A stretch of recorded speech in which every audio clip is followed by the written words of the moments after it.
Wall separation is one of the most pernicious problems a hoof trimmer has to deal with, and that is what we're dealing with today. Welcome back to Nate the Hoof Guy.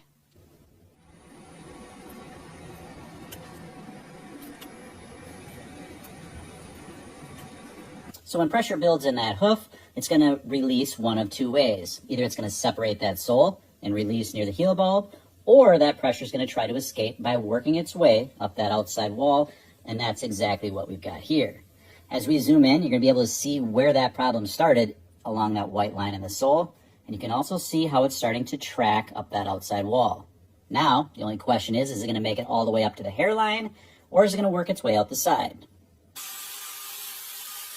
Once again, this is one of those trims where I know I'm going to need to remove wall horn, so I'm going to do that right now with my grinder. That's going to make my knife work that much easier. As I begin my knife work here, you're going to be able to see both the mark in the sole where this started and the path it's taking up that outside wall.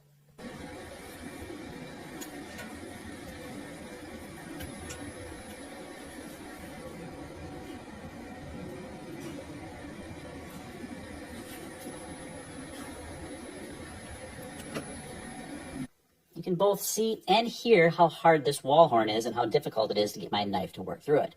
Now, some have suggested why not use a Dremel tool to work on things like this? And you could for some of the most basic stuff. However, when you're dealing with active problems up underneath that Dremel tool is going to create a lot of vibration, and that could make this an uncomfortable situation for that cow. Whereas with my knife, I can slowly work that knife through, lift as I remove those detached areas, whereas a Dremel is going to have to use abrasive techniques to grind it away. That vibration is just not something that I want to deal with. Not only that, but I'm not able to be as precise with getting that horn away from anything active underneath. So that's why I choose to do that. Could there be ways where a Dremel tool might be handy in this situation? Sure, but like I said, I like to be able to control how I remove that hoof horn from these areas.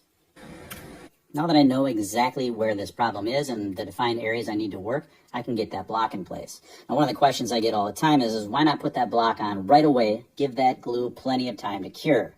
And the reason I don't do that is because at the beginnings of the trim, you're not sure exactly where that problem is going to track or if there's other problems you may need to deal with. If you put that block in place right away, it can get in the way of that knife work.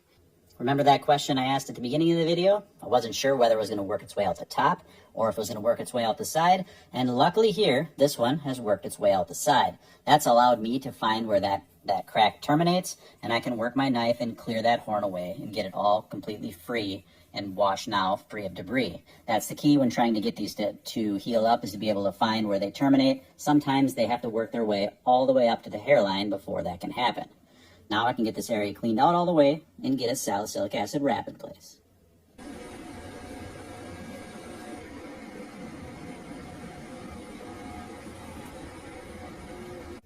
And with that, this trim is complete.